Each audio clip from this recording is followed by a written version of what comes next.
Dans cette vidéo, nous allons parler des équations du type x au carré égale a et des encadrements et inéquations.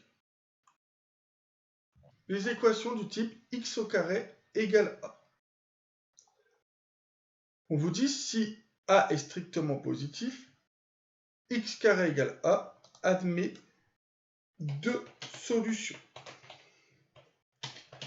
Donc ces deux solutions sont, donc on va mettre s égale moins racine carrée de a et racine carrée de a.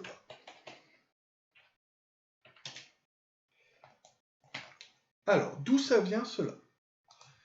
On va résoudre x carré. Donc, on va résoudre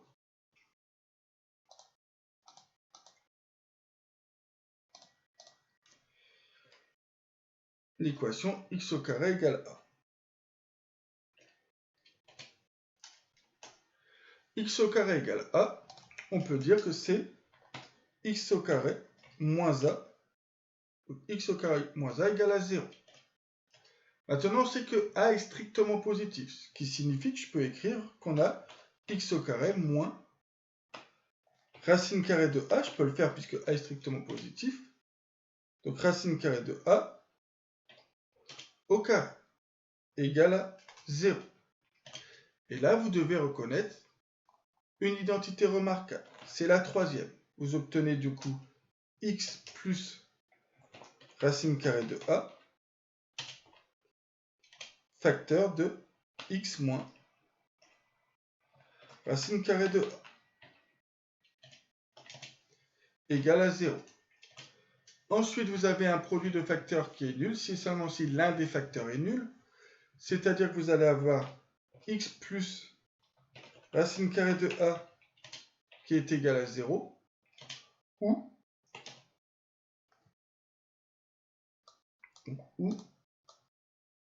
x moins racine carrée de a égale à 0. Quand vous résolvez ces deux équations, vous obtenez x égale moins racine carrée de a, ou x égale racine carrée de a. Ou x égale racine carrée de a. Et donc voilà, on vient de montrer que quand a est strictement positif, on avait deux solutions. Quand a est égal à 0, x au carré égale a admet une unique solution. Cette solution, c'est 0. Le seul nombre pour lequel un carré vaut 0, c'est 0. Et si a est strictement négatif, n'admet pas, l'équation x au carré égale a n'admet pas de solution. Ce qui s'écrit S égale l'ensemble vide. Donc, propriété à connaître par cœur. Donc, quand on veut résoudre une équation de type x carré égale un nombre strictement positif, vous avez deux solutions, moins racine carrée de a, racine carrée de a. Donc, ce genre d'équations, vous les avez déjà vues quand vous avez utilisé au collège le théorème de Pythagore. Le problème du théorème de Pythagore, c'est qu'on se place sur des longueurs, et des longueurs sont strictement positives. C'est pour ça que vous ne donniez qu'une seule solution. Donc faites attention là. Dans les exercices, très souvent, on va se placer dans grand R, et donc il ne faudra pas oublier cette solution-là. Application numéro 2.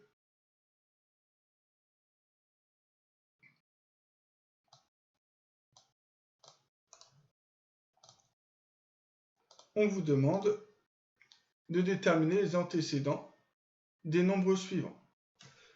Eh bien, déterminer les antécédents de nombres, c'est résoudre une équation. Donc en fait, on cherche à résoudre l'équation x au carré égale 0,36. On voit que 0,36 c'est strictement positif. Ainsi, on a deux solutions. Les solutions, première solution c'est moins racine carrée de 0,36 ou, on va faire ça, voilà, ou x égale racine carrée de 0,36.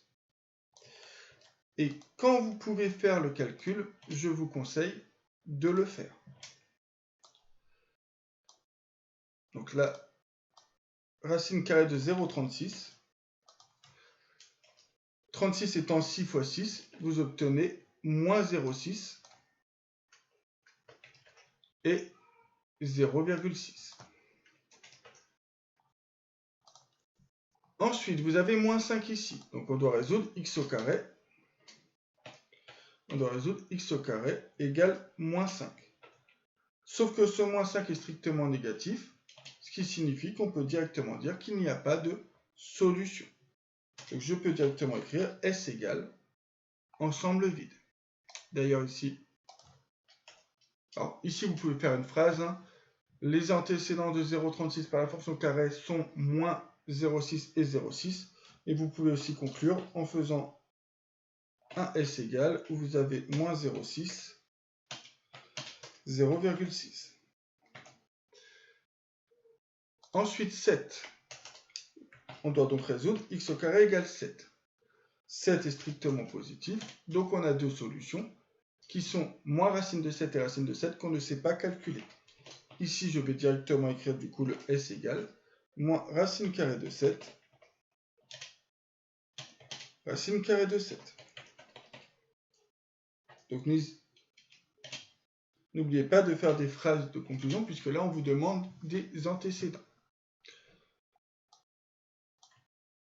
Ensuite, on peut aussi vous demander de résoudre des équations directement, mais des équations un peu plus compliquées.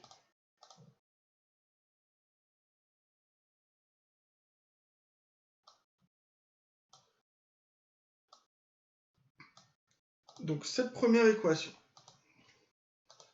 pour l'instant, elle ne ressemble pas à ce genre d'équation. Donc on va essayer de la transformer de telle sorte qu'elle ressemble à ce genre d'équation. Et bien on va faire plus 3 cinquièmes à gauche et à droite. Donc ça va faire x au carré égale 3 cinquièmes. 3 cinquièmes, c'est strictement positif. Ce qui signifie qu'on a deux solutions. Ces deux solutions, on peut les écrire directement. S égale moins racine carrée de 3 cinquièmes. Alors j'écris directement car je sais que je ne connais pas la racine carrée de 3 ni la racine carrée de 5. Donc moins racine carrée de 3 cinquièmes. Et l'autre solution, racine carrée de 3 cinquièmes.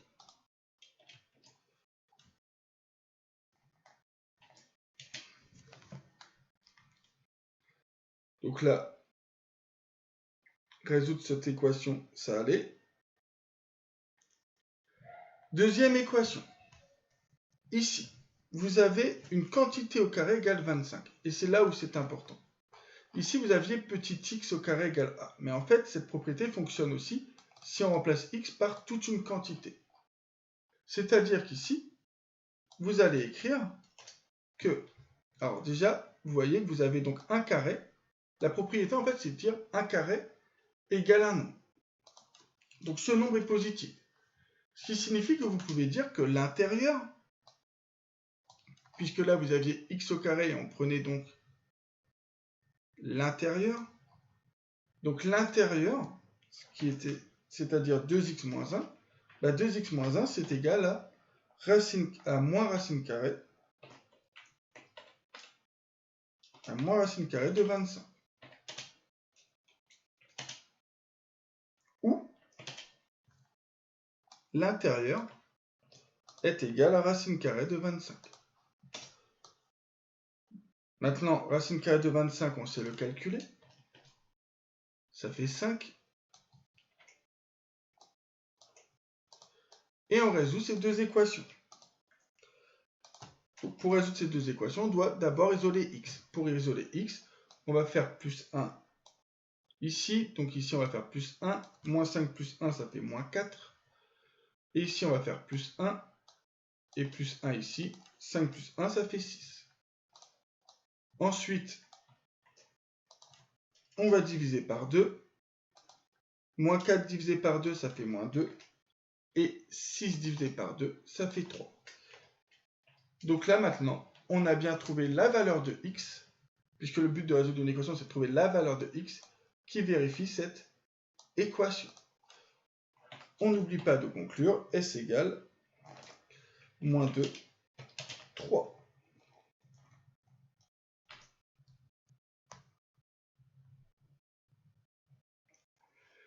Voilà pour l'application numéro 3. Ensuite, nous allons enchaîner sur l'encadrement et les inéquations. On vous dit, on a déjà vu que si A et B étaient deux nombres positifs, alors quand on passait au carré, on ne changeait pas l'ordre. Par contre, si c'est négatif, on change l'ordre. Mais que se passe-t-il quand un nombre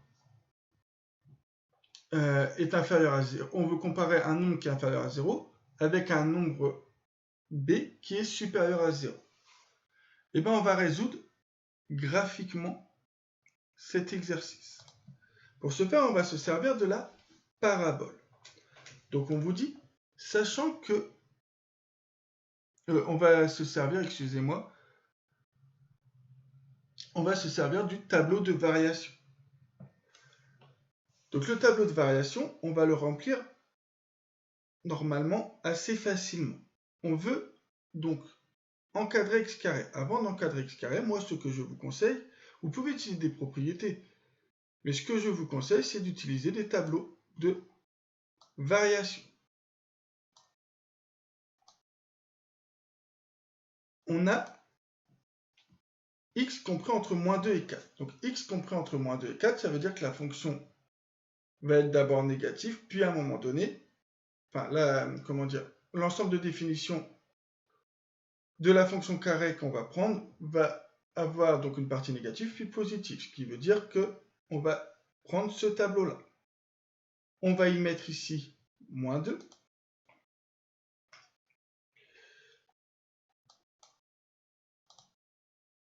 Donc on va y mettre moins 2.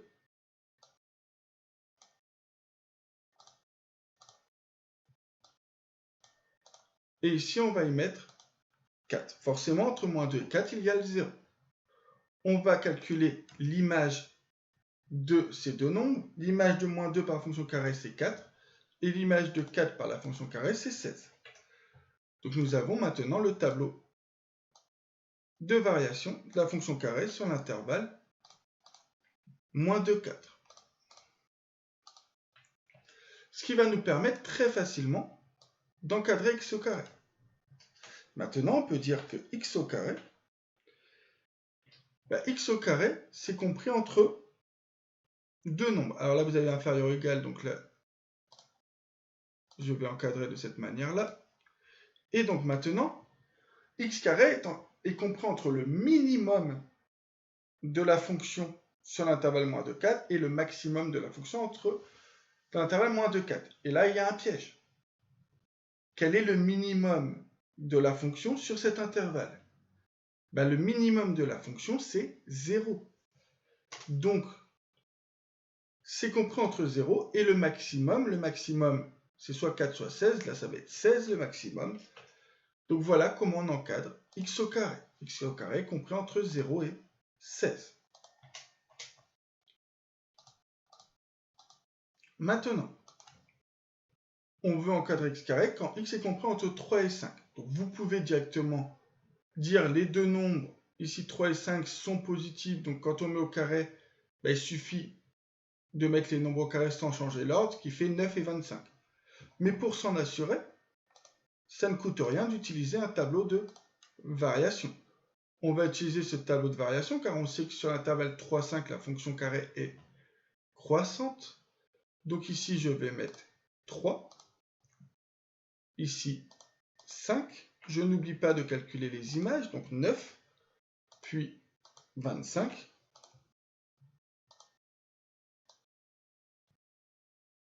Vous prenez le tableau. Et maintenant, vous pouvez encadrer en disant que toutes les valeurs de x au carré, quand on a x qui est compris entre 3 et 5, sont comprises entre 9. Alors là, on a des inégalités strictes, donc on va mettre des inégalités strictes. x au carré, donc 9 inférieur à x carré, inférieur à 25, c'est-à-dire que x au carré est compris entre 9 et 25. Maintenant, comment on fait avec des nombres négatifs? Attention, quand on a des nombres négatifs, on va contrarier l'ordre. Mais ça sera plus simple si on utilise un tableau de variation. Sur l'intervalle moins 8, moins 2 tiers, la fonction est strictement décroissante. Donc on va mettre ici moins 8. Ici, on va mettre moins 2 tiers. Et du coup, moins 8, quand vous le mettez au carré, vous obtenez 64. Et moins 2 tiers, quand vous le mettez au carré, vous obtenez 4 sur 9.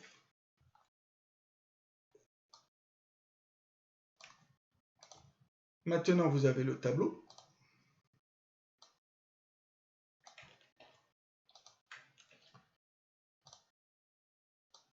Donc, vous avez le tableau, vous allez pouvoir encadrer. X au carré. Donc, vous ne trompez pas, c'est compris entre le minimum et le maximum. Le minimum ici, c'est 4 sur 9. Donc, 4 sur 9, strictement inférieur à x carré, strictement inférieur au maximum qui est 64. Vous voyez bien qu'on a contrarié l'ordre. Là, on a moins 8, là, on a 64, ici, et là, on avait moins 2 tiers. Son image, elle est ici. Donc, voilà comment on encadre x au carré en utilisant un tableau de variation. Pour terminer, on va faire des exercices bien plus compliqués. Maintenant, on vous donne un encadrement et on veut savoir toutes les valeurs de x qui respectent cet encadrement. Donc pour ce faire, on va utiliser la représentation graphique de la fonction carré, c'est-à-dire la parabole. Donc on veut d'abord savoir ce qui se passe quand x carré est compris entre 4 et 9. Donc je vais prendre une parabole. Et donc je veux savoir quand est-ce que x carré est compris entre 4 et 9. X carré se place où? Sur l'axe des abscisses ou l'axe des ordonnées? Là, vous avez x au carré, donc on parle des images. Les images, c'est sur l'axe des ordonnées. Donc vous allez placer, alors on ne met pas d'échelle, et c'est très important de ne pas mettre d'échelle. Vous allez placer ici 4. Alors on va mettre plus petit.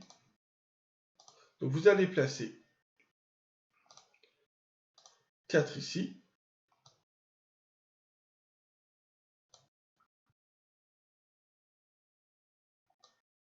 Que je vais mettre en rouge. Et 9 ici.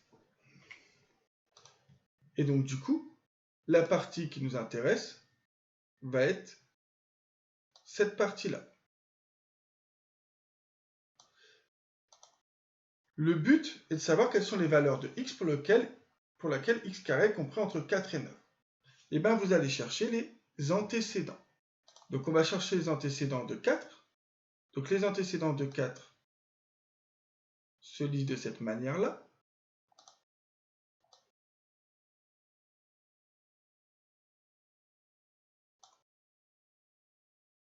Les antécédents de 4, en fait, c'est résoudre l'équation x au carré égale 4.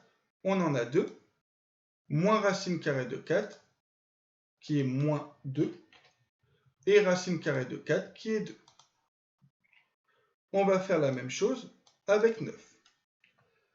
Donc, on va faire la même chose avec 9.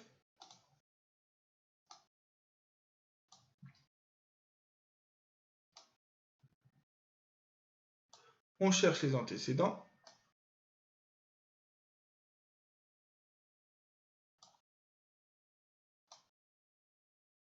Les antécédents de 9 sont moins racine de 9 et racine de 9. Mais moins racine de 9, ça fait moins 3. Et racine carrée de 9, ça fait 3. Et maintenant, on va voir ce que l'on peut colorer. Vous voyez ici qu'on prend le bandeau ici intérieur. Donc vous allez, avec votre main, prendre le bandeau intérieur pour finalement arriver ici. De la même manière, vous allez aller à droite et vous allez avoir ce bandeau-là. Au final,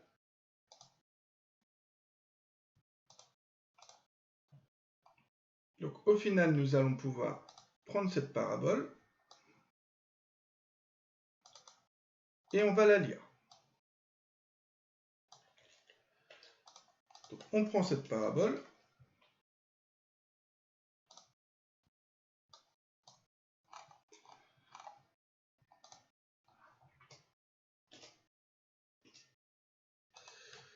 Et donc, quelles sont les valeurs de x? Donc, quelles sont les abscisses qui font que x carré est compris entre 4 et 9? Ben, ce sont toutes les valeurs. Donc, si c'est la valeur de x, donc on résout finalement une inéquation. Ce sont toutes les valeurs comprises entre moins 3 que je prends, puisqu'on prenait de toute façon 4 et 9. Donc, moins 3 jusque moins 2. Union 2, 3. Maintenant, on doit résoudre l'inéquation x au carré strictement plus grand que 5. Toujours pareil, on va prendre une parabole.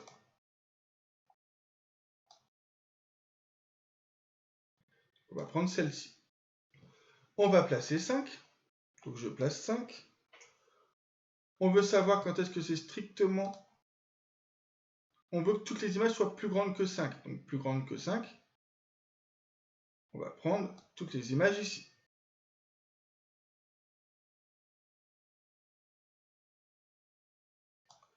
On va faire les antécédents de 5.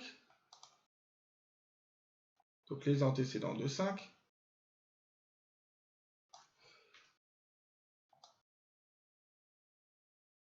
Et les antécédents de 5, vous avez moins racine carrée de 5 et racine carrée de 5.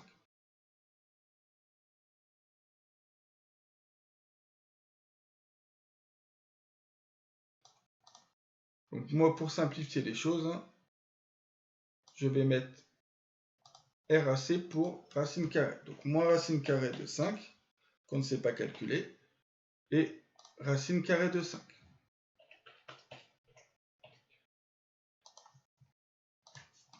Vous avez maintenant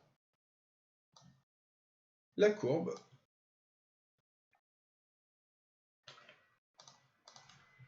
On va pouvoir la placer ici.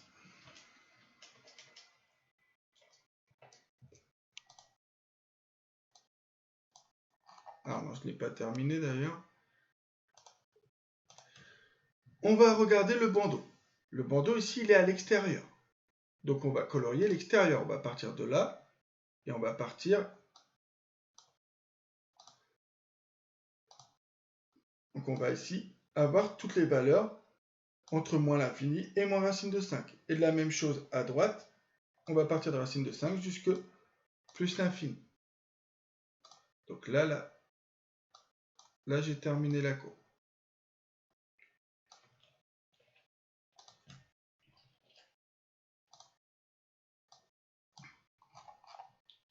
Et finalement, on va pouvoir donc écrire que S égale, on démarre à quel nombre qu'on ne voit pas moins l'infini, jusque moins racine carrée de 5. Donc attention, ici on ne le prend pas car on voulait strictement supérieur à 5. Union. On va prendre racine carrée de 5. Enfin, on ne prend pas racine carrée de 5, là on met racine carrée de 5 jusque plus l'infini. Donc voici toutes les solutions de cette inéquation. Ça signifie quoi? Ça signifie que si vous prenez un nombre dans cet intervalle que vous le mettez au carré, le carré est strictement plus grand que 5. Si vous prenez un nombre, un nombre de cet intervalle, vous le mettez au carré, le carré est strictement plus grand que 5. Et pour terminer,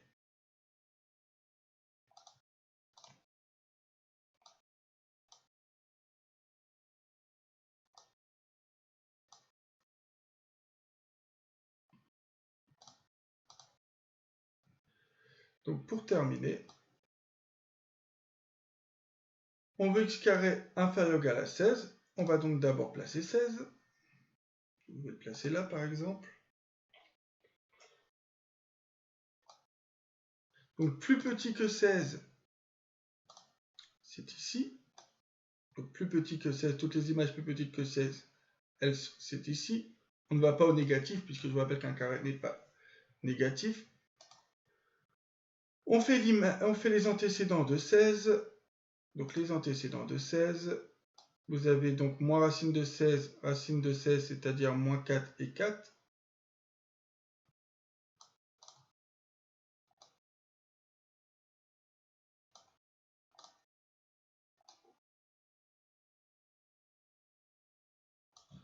Donc vous prenez moins 4 et 4.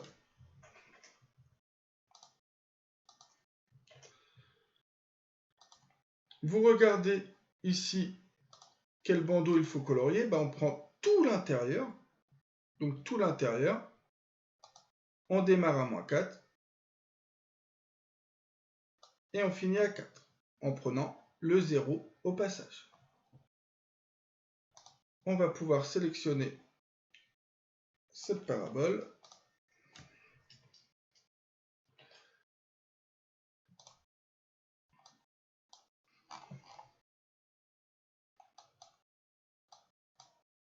Et vous pouvez dire du coup que pour que x au carré soit toujours inférieur ou égal à 16, il faut prendre des nombres qui soient compris entre moins 4 et 4. Moins 4 et 4 que l'on prend puisque on veut inférieur ou égal à 16. C'est ainsi que se termine ce cours sur la fonction carré.